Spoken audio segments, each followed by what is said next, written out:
You know, Bill, it's interesting because if you're talking about what's our definition of the gospel, then that also affects our definition of evangelism, because the evangel is the herald of the gospel. So if the gospel primarily has been truncated to justification by faith, so you go to heaven when you're not going to hell when you die, then that's all you preach is a decision to change your afterlife reality.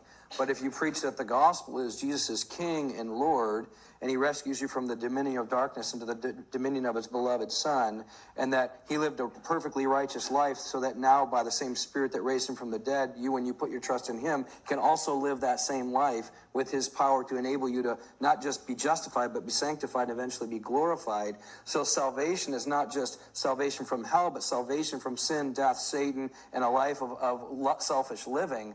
And when you preach that, and they come to believe that, and everybody's heralding that good news in all of their discipleship practices, then you never stop preaching the gospel, because the gospel is for all of life, not just for the beginning of your relationship with God. And I think that's the shift that's got to be made, because that implies discipleship in evangelism versus it's evangelism so you can have disciples. So it becomes a natural part of salvation. Exactly, yeah. And it's a story, isn't it?